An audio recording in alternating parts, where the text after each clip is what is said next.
With the help of the Almighty, I pray to the Almighty to bestow upon me His truth, His wisdom, that I may be worthy of conveying His message, His truth to all this gathering, people who, with God's help, will lead the future generation.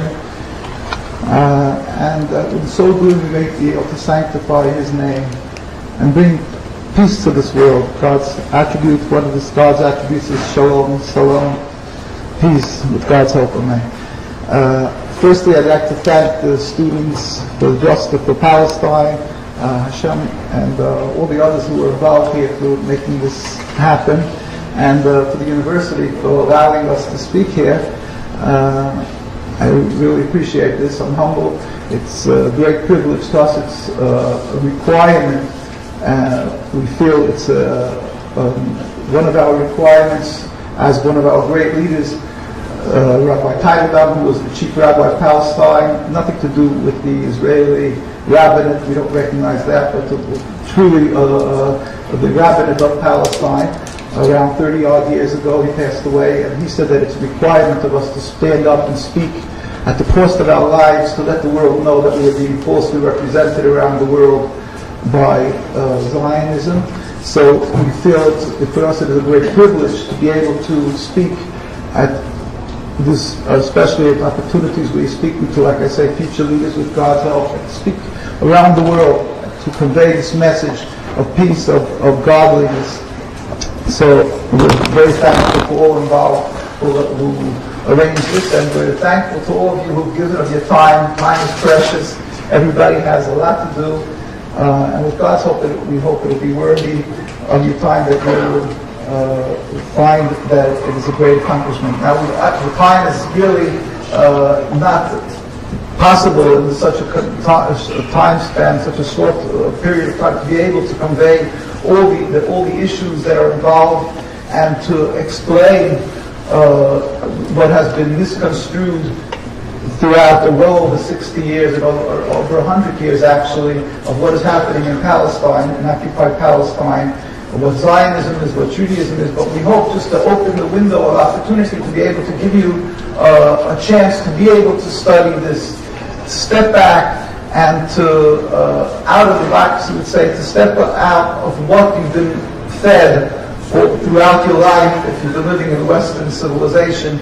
And then, unfortunately, even if you've been living in other parts of the world, a lot of times the news, the media, people have had a free ride with the media, what's called the mainstream media, that was basically in the hands, we believe, of the Zionist leading people.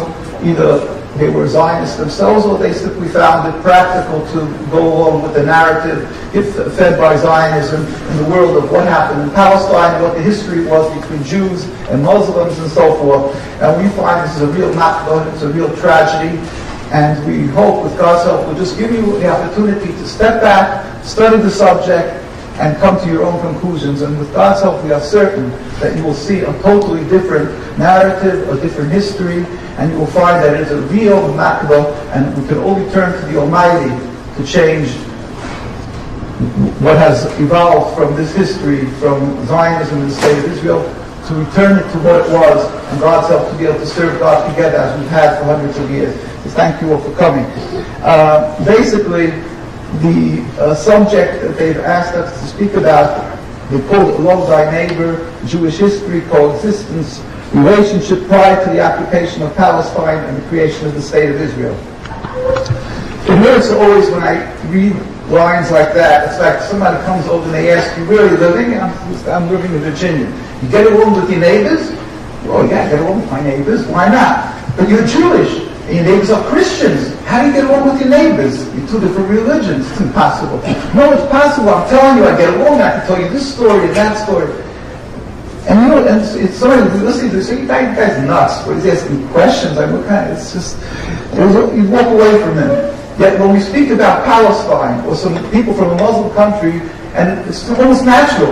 You lived in Iraq, you lived in Yemen, you lived in Tunisia. You're kidding. You lived in Palestine. You got along with your Muslim neighbors, and you have to start explaining and all that. Now that hurts.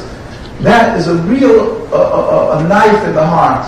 Why? because Jewish people have enjoyed the graciousness, the hospitality, the friendship, the love of Muslim people prior to any human rights observing groups or anything like that, or United Nations. Jews have been living in armed Arab and Muslim lands for hundreds and hundreds of years. And in fact, it has been Arab lands, Muslim lands have been a safe haven for Jewish people throughout hundreds and hundreds of years, by the times of the Spanish Inquisition, the Crusades, and World War II.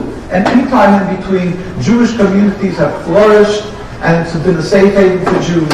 And it has never been an issue of a difference of religion to be able to live in a harmonic coexistence, to be able to live in the same courtyard, in the same house. This has never been any problem. And therefore, it's mind-boggling, it hurts, it's a nakba, how everything has changed in the last 100 years. And why has it changed? It has changed because of a difference, a change in religion. Has Judaism changed? Or has Islam changed? The ones who are truly religious, the ones who are truly observing their religion, will say on the contrary, they're trying their utmost to uphold the religion as it was hundreds of years ago. There is no difference in the writing. And yet we find that there is this tremendous mistrust, there's this hate, animosity, fear of one of the other. So what has changed? I could take you on a tour of Egypt, to Jewish areas, where they lived, the Jewish quarters, where I was just there, or I was just in Lebanon 2 weeks ago and marched to Jerusalem. You can go to any Muslim country and you will find that there is Jewish communities, Jewish cemeteries, Jewish community centers, and places where the Jews flourished as very religious, God-fearing communities. It was never a problem. So why? What has changed? All of a sudden Islam teaches hate of Jewish people. Why? Is it beneficial for them that they should be considered by the world as racist? It really doesn't make sense. Years ago, hundreds of years ago, maybe that would have passed. You could have been a racist, and no other country would have condemned you. Today, on the contrary, there's the United Nations, and you're condemned for being racist. So why is there this animosity? Why is it there seems to be a religious conflict? Well, the truth is, it's the works of Satan. It's the works of Shaitan.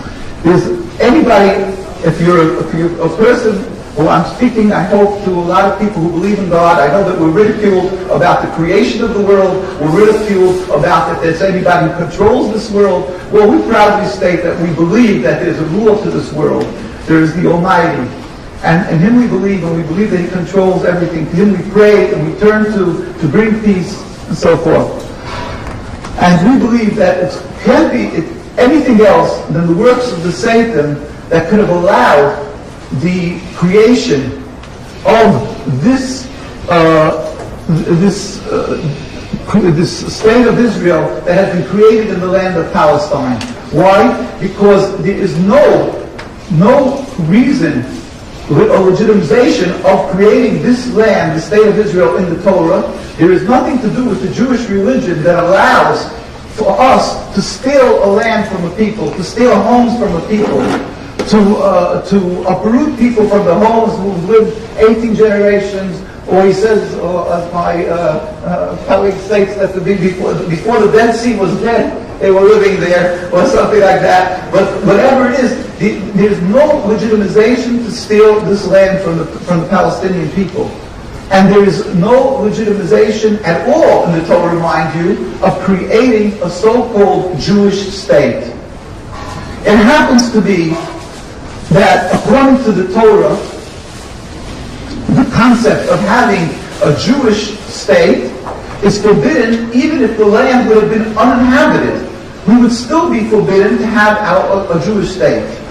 And it is a fact that if you will go around the world to any Jewish community that is truly religious, that is a God-fearing community, that is, we'll call it very religious, whether it will be in New York, in the United States. New York is the center of very religious Jewry. You can go to Manhattan, just look across across the Williamsburg Bridge, you will find the Jewish community that's the most large concentration of religious Jews, and there's not one Israeli flag there. They're all anti-Zionist.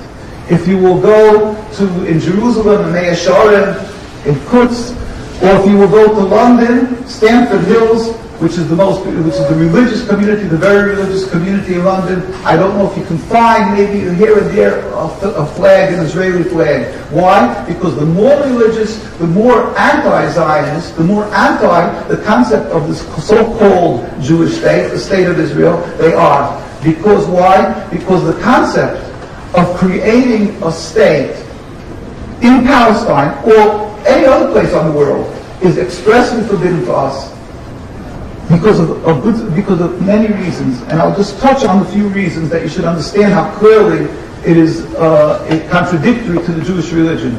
And therefore, the concept of taking the homes away from the Palestinian people is totally something which flies in the face of everything that what it means to be a Jew.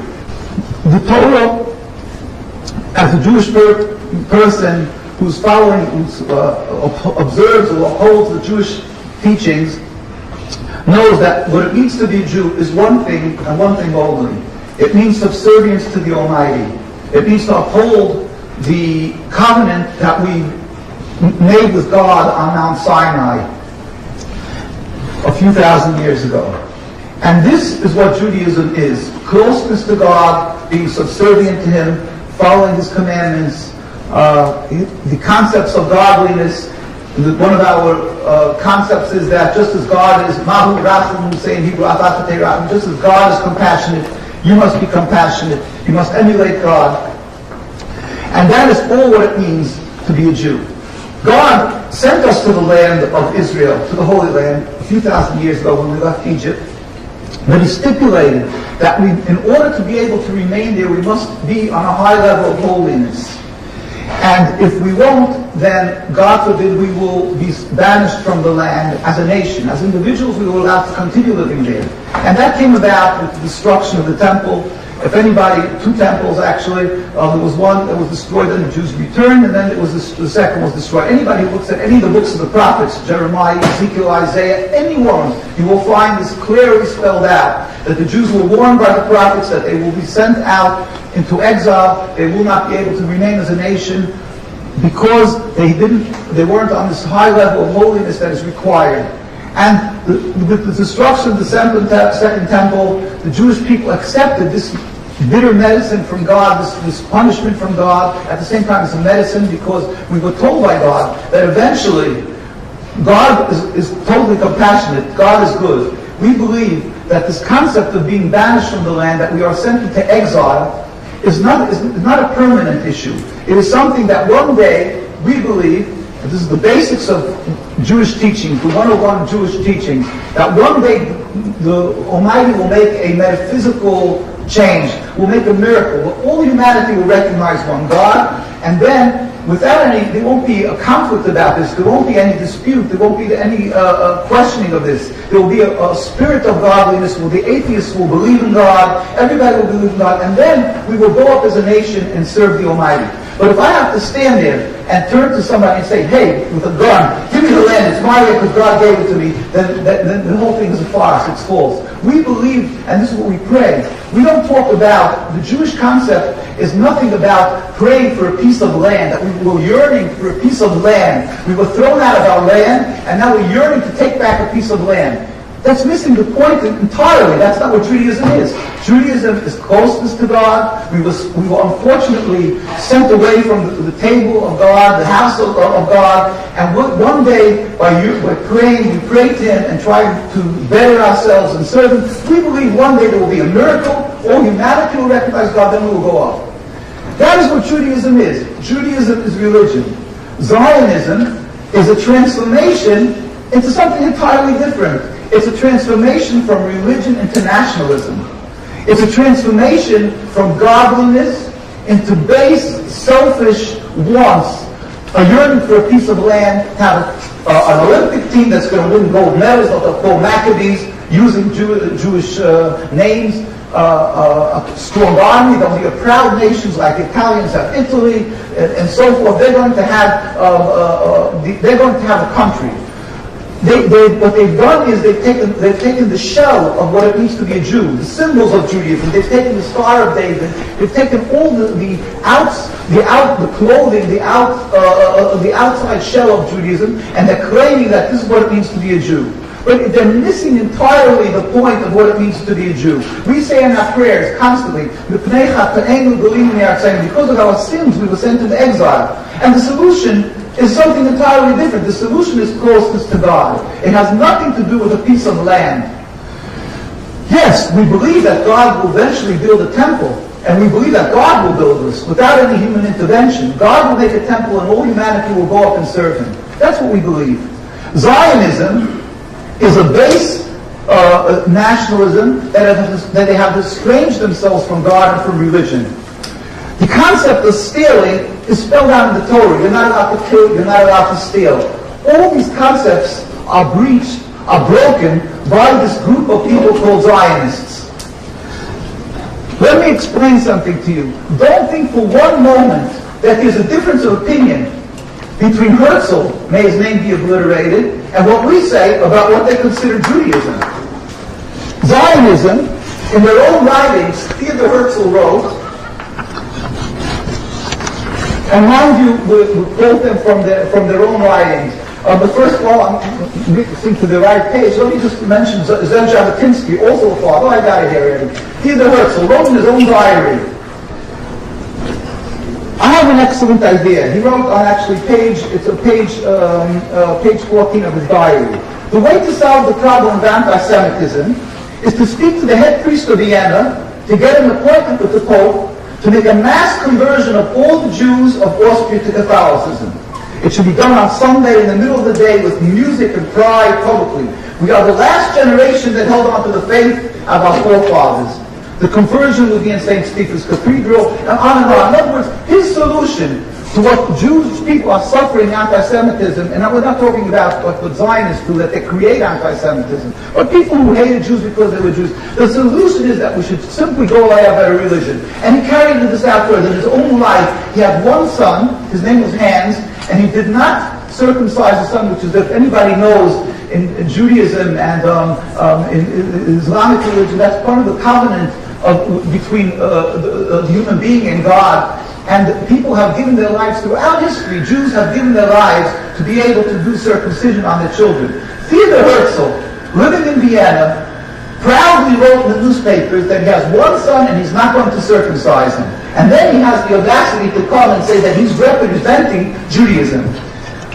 Jabotinsky, who was also a father of Zionism, wrote in an article in 1919, well before the creation of the state, and he was a mentor of Begin, Menachem Begin. And this is what he wrote. In the national home, we will announce, they're going to create a national home that they're planning. In the national home, we will announce that those Jews who have on themselves the rust of exile, and they refuse to shave off their beards and their payas, this is called payas irlax, will be second-class citizens and will not have the right to vote. Mind you, if I would just read this statement, you would say a Nazi wrote it. This must be Hitler's statements. But this is Jabotinsky, one of the fathers of Zionism. So don't for 1 minute, and I can go on and on and on, I have writings of all their leaders, don't think for one moment that when they come along and they roll their eyes and they start speaking about our attachment to the Holy Land, that God gave us the Holy Land, it's ours, that there's something underlying, there's something holy, or something based on the Torah, or that God promised to them. But it has to do with a con job. What they're doing is, these people who don't have the morals of God because they're estranged from God, and what they've simply done, they've stolen our identity, our social security numbers, our symbols, the Star of David, the name Israel, the name Judaism, and they're using it to intimidate people around the world and to accuse the Palestinian people and the Muslim people of being anti-Semitic. And that's very good today in this day and age when we went through Hitler, where millions of Jews were murdered and the world was silent and people feel guilty. So when you point at somebody and you say, oh, you're an anti-Semite, you're going in the way of the Nazis, then people get intimidated, they get fearful, and they feel that they must do something, that they can't stand back and watch the Jews suffer, and watch how these Muslims and Palestinians are going to do something bad to the Jews. So what they're using, the Zionists with a ploy, they're using the Star of David, the concept of Hitler, and so forth. They're using of the Holocaust, and they're claiming in the name of Judaism the right to take the land. But it's pure hypocrisy, and it's pure based on immorality, because they don't have the godly ruler of morals, that you shouldn't use something that's not yours, and in order to be able to gain something that is illegitimately taken. What they're doing is they're claiming the right to Palestine that they know they have no right to, because Jewish people don't aspire and we don't yearn to take this piece of land until God reveals His glory with all humanity will open serve Him. We don't want to take this piece of land. We want our neighbors, the Palestinian people, to rule this land and have what is theirs. Yet they are coming here because they have these national aspirations.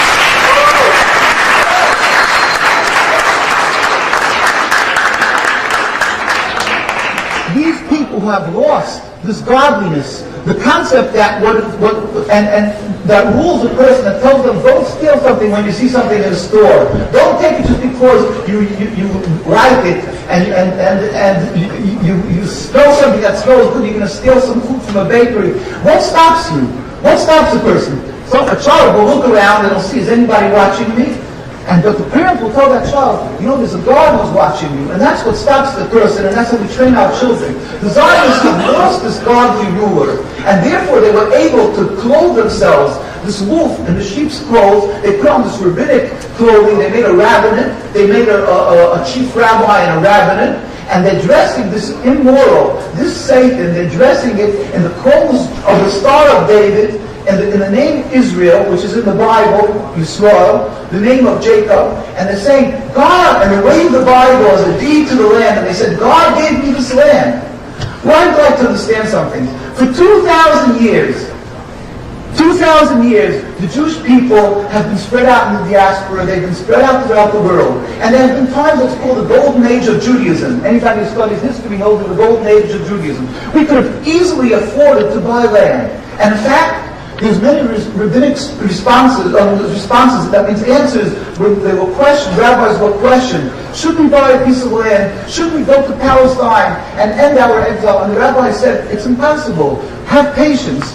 Believe in God. God is compassionate. God sees every human being suffering. But now is not the time. You cannot simply go and take the land. It's a godly punishment of our sins that we've been sent out of the land. And the only way, the only remedy to this problem of being spread out throughout the world is when the Almighty will decide to end exile, that all humanity will recognize God. Then we can go up and go up and serve God together in this land. All the nations, we said, we said all the nations will go up and serve God. We say in our prayers, and anybody can read, everything was translated in English, the Jewish prayers. That is what it's all about. But to go and take the piece of land, first of all, you cannot be successful in doing that. What will happen is will be tragic results, because in the Torah, God expressly spells out to us that if anybody, God foresaw there will be people like Zionists, and He warned us. It's spelled out in the teachings of the Torah, in the prophets of King Solomon, that if we will attempt to end exile and return to the Holy Land, then we will be hunted like animals. God forbid. It will be tragic results. And anybody who looks at our site, mkusa.org, the Jewish writings, many writings, and links of our sites, you will see that God foresaw this, that there will be people like Zionists who won't get it. They won't understand what their purpose is on this world. They'll be estranged from God, and they'll simply think that they want a piece of land, and that's right. So God warned us. It says in the words of King Solomon, in the book called Shir Hashirim, Song of Songs, that God put the Jewish people under 3 oaths when He sent us into exile. 1, do not return en masse to the Holy Land, and we have observed this strictly, mind you. Nobody attempted to breach these oaths. Secondly, do not rebel against any nation. We have to be loyal citizens in every country we reside in. This is a strict requirement of Jews. This is, maybe you heard the Maharal of Prague. Many others, the rabbis wrote that people have to give their lives as Jews to observe and uphold His commandments. And thirdly, do not make any attempt to end exile, any form of attempt to end exile. And Jews who understand what it means, their religion, understand that we can't. We will never do it. We won't fight the hands of God. Secondly, it won't accomplish anything. In the same prophecy of King Solomon, that he warns us not to breach these oaths, he warns us that it says, "Shbarati Esrem b'nos Yerushalayim, I put you on the oath of the daughters of Jerusalem, the tzavos v'yos hasada, with the deer and the buck of the field, and to iru them to oilus ahavat shetepet, if you will awaken my love prematurely." That God is warning us. It's written as a metaphor, and nobody refutes that this is the explanation of this. The Talmud explains this in Ksuba, page 111. I put you on the oath, the daughters of Jerusalem, meaning the Jews. Do not try to awaken my love prematurely. If you will, then you will be, it says in the verse, like the buck and the deer of the field, you will be hunted like animals. Like we've seen in World War II. The Jews were hunted like animals. And this, many rabbis stated, was because many rabbis said we breach these things, Jews were not acting properly, we don't question God. We are taught that we have to, anything that happens there, we have to be introspective, understand why God did this, and try to better ourselves. Maybe just make a disclaimer. We're not in any manner stating that God will not punish the Nazis with an exacting punishment. When somebody does a crime to somebody else, if somebody is a drunk driver and runs somebody over on the street, he'll be punished. But the one who was run down, that person wouldn't have been run down if it wasn't the will of God. We don't know why it's the will of God, but we have to be introspective. That is what it means to be a God-fearing human being. That is taught in Judaism. We have to understand. So by World War II, many rabbis said there were people who weren't, why God brought about this Holocaust, we don't know. But one thing is certain, that we have to be introspective and accept what God did. Nazis will be punished, but we have to try to understand it. And many rabbis spoke about the fact that it came from Germany, where the majority of Jews wanted to assimilate. They became reform Jews, and they thought that way they'll stop suffering from anti-Semitism. And where did it come from? From the place where they were the majority reform, where they left the folds of the Torah. But other rabbis said that we were being punished because we breached the oath of exile. Because Zionism didn't start in 1948. Zionism didn't start when they created the state, when there was a ratification of the state of the United Nations. It started almost over 60 years before that. It started in the end of the 19th century. Over there, when they decided this movement of Zionism to start going up to Palestine and creating a state, so they started bringing the wrath of God on us. And rabbis afterwards were being led to the gas chambers, said we are being punished because we didn't stand up, we were silent, while the Zionists are taking over the Jewish nation. So again, it's a very, I know it's a radical issue. I'm going off on a tangent. It's not for you, for the broad public it's a subject by and of itself. But the fact is that the Jewish people are warned by God that by breaching the oaths of God, by going and taking the land away from the Palestinians, from killing and from stealing, by doing that, by creating the state, we are only bringing the rage of God on us. And instead of being a protection for the Jewish people, like the Zionists want to claim, that what they're doing is they're creating an insurance policy. We were happened by the Holocaust. We have to have an insurance policy, a safe haven. Anybody who believes in God knows that not only God having they brought a safe haven, what they're doing is they've created an endless river of bloodshed, not only of the Palestinian people, which if anybody who really would like to look at the real history and the facts on the ground, but they've created, their hands are covered in blood of Jewish people. Look at their own cemeteries, how many Jews have died, and how much of factories of exacerbating anti-Semitism around the world have Zionism created. The fact is that you go to the Muslim world, you go to the Middle East, you go to how many people misunderstood, today misunderstand what it means to be a Jew. They think Zionism and Judaism is one and the same. And when you go to Europe, you travel around Europe, how many people have come to hate Jews because of this this terrible creation, this oppression of the Palestinian people. So what they've done is they've become a factory of exacerbating anti-Semitism. As I say, there's an endless river of bloodshed simply since they've created the Zionism in the State of Israel.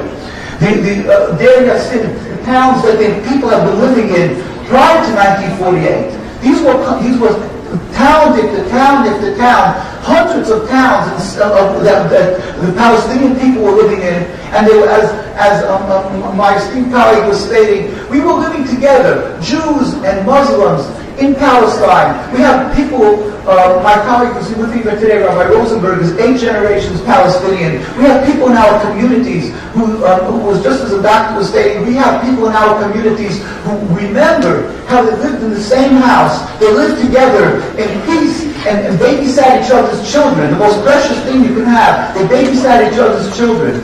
I'll just read to you a letter that's actually from, it's called a defunct newspaper. It was Jerusalem Report. I believe it's defunct. It doesn't come here anymore.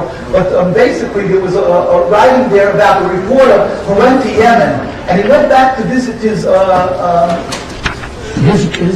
friends there. He wanted to see how it was again. He hadn't been there for quite a while. And I'm just going to quote a few sentences. And this is written by Naftali Hilder. It's Jerusalem Report, March 11th, 2002. And he said, Naftali Hilder is writing, Ya'achi, my brother, he wrote, here's my mom, exclaimed Masood emotionally, pointing to the woman in the creased photograph. Masood is a Muslim from the Al-Nazir Abayad tribe. He lives in Wadi Amla, and an oasis in the remote desert region of northern Yemen, close to the Saudi border. The woman in the photograph, an unlikely mother to Masood, is Kadia Sabari, a Yemenite Jew who emigrated to Israel a few years ago. The brother, who he said, my brother, he called him his brother, is Yaakov Sabari, who went to Israel with the first group of immigrants in August 1992 and settled in Rehovos, south of Tel Aviv. Yaakov, sitting in the sand during the recent visit to his former home, explains, what is going on here? Why is he calling him his brother? And this is his mother. She's Jewish. He's Arabic. We'll explain the family relationship like this. Masood and I are the same age. When Masood was born, his mother did not have enough breast milk. So my mother nursed him as well. So they were brothers. And this is, I can tell you story is a story, fact is the fact, that anybody who goes to the old Jewish community who's not trying to misconstrue history, you come to our neighbors, you will hear the Jews cry and speak about how they lived together, how, door by door in Jerusalem, in quotes, in every single, in Iraq, there's a book from Giladi, who wrote a book on Ben Gurion scandals, it's called, about how again I'll go off on a tangent, the Zionists, in order to create panic for the Jews to leave Iraq, they put bombs in synagogues, so they were caught. Maybe, and there was other areas that go to country by country what they did to create a rift between Jews and Muslims. But I went and interviewed this fellow Giladi, and he told me how he lived together in Iraq, how the rabbis would walk on the street and the Muslim children would go and kiss the corners of their clothes as respect. There's so much more of this that I can give you information about, but that's a fact. Why? Because again, there is no religious impediment to peace. There is no such thing as a religious conflict. Yes, there is a difference. We have a distinct way of serving God, but this is no impediment or reason that we cannot live and serve God together and flourish as Jewish religious communities and Muslim religious communities. And history, anybody who wants to question this, say, oh, it's a theory, it's a nice theory, but it's a lot of baloney. History attests to this. Hundreds of years we've been flourishing in Muslim communities. Then Zionism came about. These Zionists, the ones who detested their own religion, who were ashamed of their religion, who said people with beards and payas should not have a place in our society, who would be second-class citizens, these are the ones who came along, yet, being that they didn't have this godly moral, so they walk around and they decided, mind you, they wanted to create their national home, not in Palestine. They wanted to go to Patagonia. They wanted to go to Uganda. And it's a fact. The only reason that they went to Palestine is because they realized that they need massive backing. You can't create a state. You need massive influx of money, of backing, support. And therefore they decided to go to Palestine very simply. Take my identity, the Jewish identity, wave the Bible and say, this is my deed to the land. And get out of here, the Palestinians. Really, they have two stories to tell you. I'll just give you a parable. Somebody went and borrowed a pen from somebody, and then the guy comes and give me back my pen. So he said to him, firstly, I never borrowed the pen from you, and secondly, I returned it already. That's exactly what they came along. They come along and they say, first, they come along and they said, well, let me just tell you something.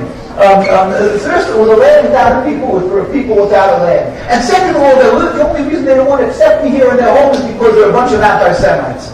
That is the way they approach the thing. And how selfish they are. The Jews could have a little state. What does it hurt them if we have just a little piece of land? There's so many Arab lands. Such nonsensical arguments. The fact is that it's like if somebody would come and say, just give us Rhode Island. China has a lot of overpopulation. They need a little, just give us Rhode Island. How many United States, and I'm not condoning violence in any manner, but just understand that the logic in that. But let me just put logic aside. If they're coming in the name of Judaism, let them know that they are totally transgressing God's word. We are forbidden to take this land of Palestine. Palestine has to be totally under Palestinian rule with this total and speedy and peaceful dismantlement of this illegitimate state. It has not one right of legitimacy, 1 inch of legitimacy in the name of Judaism or in any name whatsoever.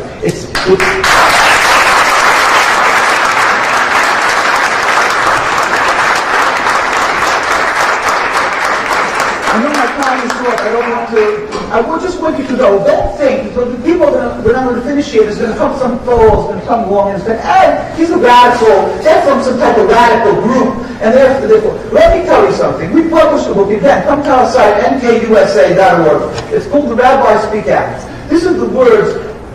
You can simply, if you're not lazy, just go around the Jewish communities around the world and see that the very religious communities, the more religious, they're anti-Zionist.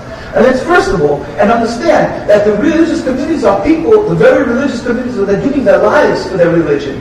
We don't send our kids to public school. We pay taxes, and we pay a fortune of school taxes. If you would know what we pay in our areas in New York, yet we don't use the public school system. What we do is we use private schooling because we have separate boys and girls schools. We have our religious teachings. It costs fortunes. Kosher, like halal, costs fortunes. Our lives cost fortunes. People are poor in our community, yet they give their lives. And yet, mind you, and the issue of compassion that they feel for other Jews, because of course we're being accused of being not compassionate, not worried about our Jewish brethren. The ones who created Bikrafo, visiting of sick in the hospitals, bringing food, not only to Jews, Muslims, whoever needs. We go to hospitals, if anybody knows, in the tri-state area, and any place with these hospitals, visiting the sick. We have Hatzalah, free ambulatory service. I can go on and on and on. Charitable organizations, massive amounts of charity goes out from them. Why? Because it's part of serving God. If we have to emulate God, to be compassionate. So why don't we want the State of Israel? Why don't we worry about an insurance policy after Hitler? Because that's not an insurance policy. First of all, if it would be an insurance policy, we don't want it because it's a rebellion against God. But it's not only not an insurance policy, it is a selfish state that has created, as I said, endless rivers of bloodshed. Look how much anti-Semitism, all Muslim countries, again, as I said, I don't want to repeat, but they hate that as the mistrust. Why? Not because of their religion, because they decided to create this state in other people's land, in a Muslim land that's because themselves a ummah around the world. The Muslims feel responsible for that. So what have they done? Caused bloodshed, anti-Semitism, hate, a rift between Jews themselves and a rift around the world. We want the world to understand they don't represent Judaism. They cannot represent Judaism in any facet. In every facet, it's a rebellion against God.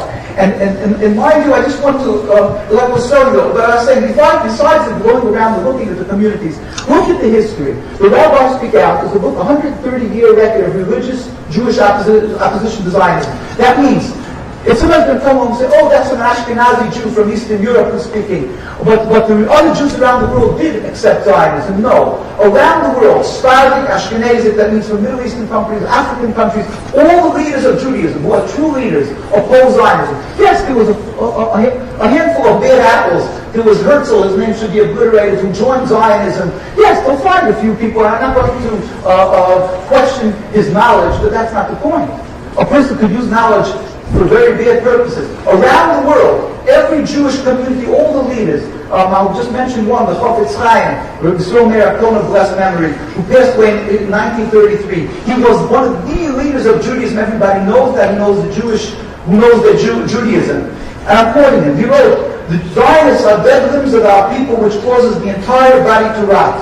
He's considered today the codifier of the law, his books. And I can go on and on. The Jews around the world, the ones who are true rabbinic authorities and their communities, and the laymen who still are true to Judaism, we totally reject the concept, the transformation of our religion into this nationalism. We reject Zionism in its entirety, and we reject even 1 inch of the existence of the State of Israel. That means that if, because of political reasons, because of frustration, because of no choice, they will accept a part of the vision, and that some type of thing called two-state. We as a Jewish people can never accept even one. We are happy what's given to the Palestinian people, but we can never, as a Jew, accept 1 inch of Jewish sovereignty in the Holy Land. We will never accept that, with God's help, if we are true to our Judaism. And we also say, and when the Isra Accord started, I remember, I'm a little older than most of you, with God's up to 120.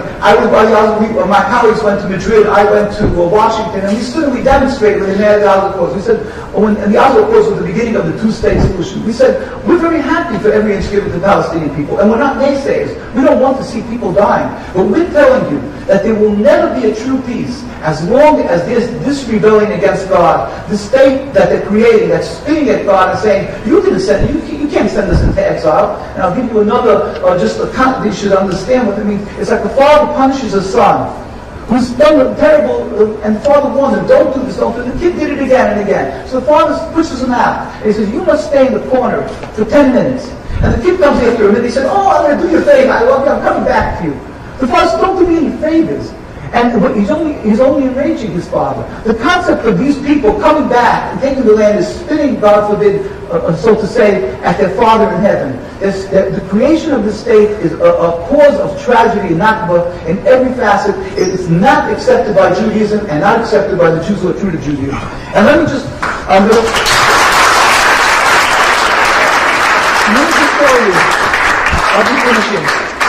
Just in case you think that they have, supposedly, that these people are really very concerned about the Jewish people, and they have a love for Jews, and they're really concerned about the well-being of Jews around the world. Besides what I mentioned before, that they said that Jews with beards and pay should be second-class citizens. But you should know that since the day they've come up to Palestine, that terrible cursed day, they've been beating Jews and killing Jews since their arrival there. And we have facts, documents, and pictures that is never shown to you. But if you look, pictures going up here, Jews who stand up simply, peacefully. We are never armed. We are never armed. Our history is not to be armed. We stand up and we demonstrate against the existence of the state, and they're brutally beaten. As we stand there, Jews are arrested and beaten. And they're killed. They die days after. They don't use live ammunition on us as a general rule because it will be a scandal. They used to use rubber bullets in my youth, I remember. Today they use truncheons with lead piping. They arrest, they beat people. Maybe the first known martyr in the world was a Danish Jew who wanted to go to Parliament in England. His name was Dr. Dahan of Westminster. In 1924, he made a meeting between the chief rabbi of Palestine. Again, nothing to do with the Zionist rabbinate, the chief rabbi, that's far. But the chief rabbi of Palestine, whose name was Rabbi Sonnenfeld of blessed memory. In 1924, this Dr. Dahan arranged a meeting between King Abdullah of Jordan, the King Hussein, the ancestor of the present King Abdullah of Jordan, writing here, who also passed away already, in 1924, and Rabbi Yosef Chaim Sonnenfeld.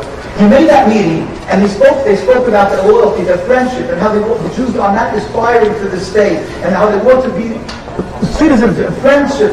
And afterwards, a little while later, he was going to go to Parliament in England and let them know that the Jews do not want to stay. And the Zionists warned them that they're going to assassinate him. And they assassinated him in front of the Shire Center Hospital in Jerusalem. It's their own records. You can check that out. And let me just say, I'll have to go that with this basically just one or two things. Rabbi Dushinsky, who was 1947, was the chief rabbi, after Rabbi Sonnenfeld passed away, Rabbi Dushinsky was the chief rabbi of Palestine.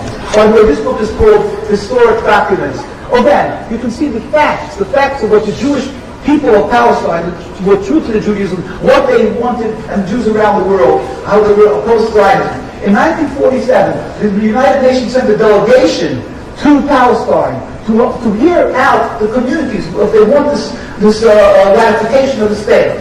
Now, mind you, I'm sure the Muslim community weren't dancing on the streets to create the state, and the Christian community didn't either want to be officially an Israeli state. But the Jewish community, they approached the Jewish community, so they went to the chief rabbi of Palestine. His name was Rabbi Dushinsky, and he spoke to them. He said, and he sent a message afterwards that it should be clear. And I'm just going to quote one sentence because I have to finish. He wrote like this: July 16, 1947, a declaration before the United Nations.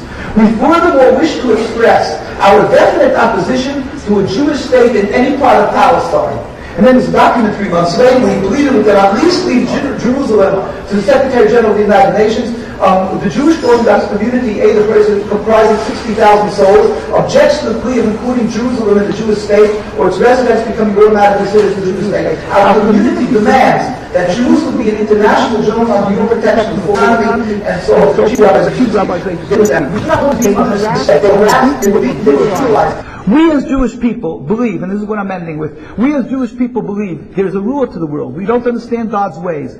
We say that everybody, ultimately we can do, and whatever we can do, we try to do, we have to do what's right. But ultimately everything is in the hands of the Almighty. Just like the USSR overnight disappeared, and people thought it will never happen, and people were lost. For 70 years they couldn't practice their religion, and God helped, it came peacefully. There's a great God in this world. Don't be intimidated by something that's etched in stone and think that it's the power. Let us pray to God for the total, speedy, and peaceful dismantlement of this terrible growth called the State of Israel, this impediment to peace. And let us also know that we can't simply just by praying, we have to also stand up for the people of Palestine. We have to don't be intimidated. Be careful, don't call it a Jewish state, because then they'll be labeled anti-Semitic, which is exactly what the Zionists want. Call what it is. It's a Zionist state. It's not a Jewish state. Refer to it not as a Jewish state, which they want you to refer to as. It's a Zionist state, and let the world know. Don't be intimidated. You're not anti-Semitic. You're not a self-hating Jew. Stand up there and say, this is illegitimate. This is a selfish, total rebellion against God. It has no right to exist, and it's trampling on the rights of others. People are dying because they don't have medical aid, they don't have food, they don't have everything that's necessary in Gaza. We went as a delegation to Gaza with God's help. We embraced them. We have no problem with the leadership there. We have no problem with any political, with any Palestinian leadership or any Muslim leadership. They're not our enemies. So you should get up there and you should put pressure on the leadership. Let them know that the people are suffering. They're dying. They need freedom. They need their rights. They need their homes. They need their food. They need and they need at the end of the day freedom. Do for it and pray to God, and let us hope that we pray to God that we should ultimately see the day when the Almighty will reveal His glory throughout the world, where all humanity will recognize one God and serve Him all together in harmony. Thank you.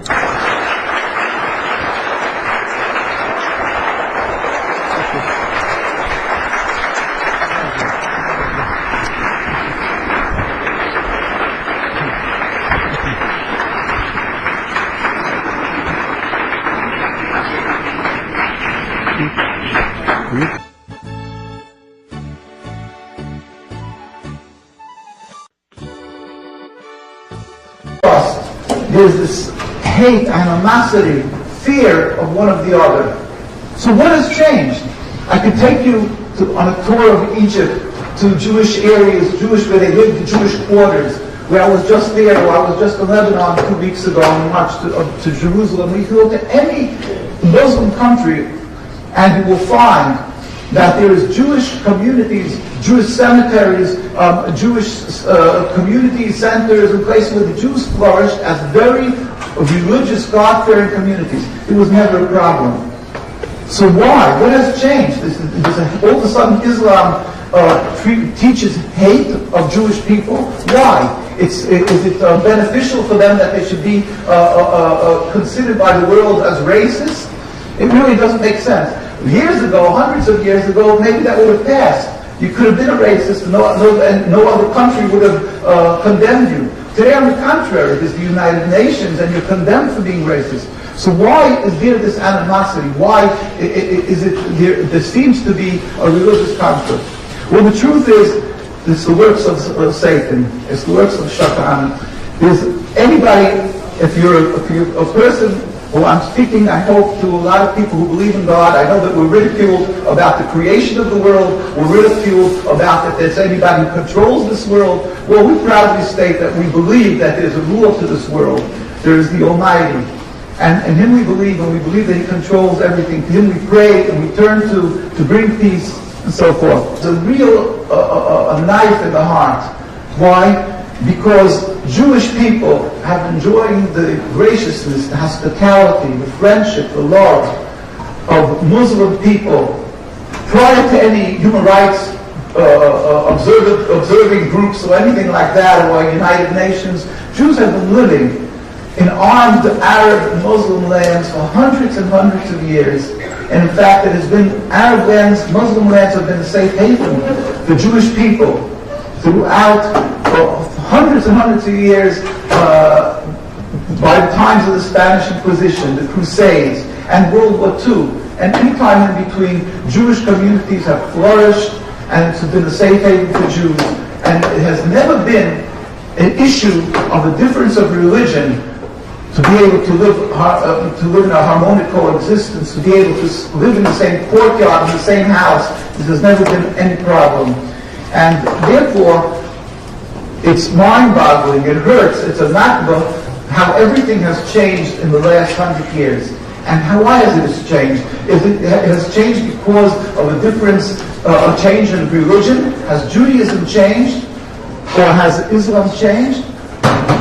The ones who are truly religious, the ones who are truly observing their religion, will say on the contrary, they're trying their utmost to uphold the religion as it was hundreds of years ago. There is no difference in the writing. And yet we find that there is this tremendous mistrust around the world to convey this message of peace, of godliness.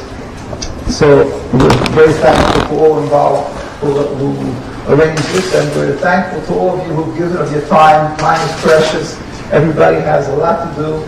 And with God's help, we hope it'll be worthy of your time, that you will find that it is a great accomplishment. Now, the time is really not possible in such a time span, such a short period of time, to be able to convey all the issues that are involved and to explain what has been misconstrued throughout the well over 60 years, and over 100 years actually, of what is happening in Palestine, in occupied Palestine, what Zionism is, what Judaism is. But we hope just to open the window of opportunity to be able to give you a chance to be able to study this, to step back and to, out of the box, you would say, to step out of what you've been fed throughout your life, if you've been living in Western civilization.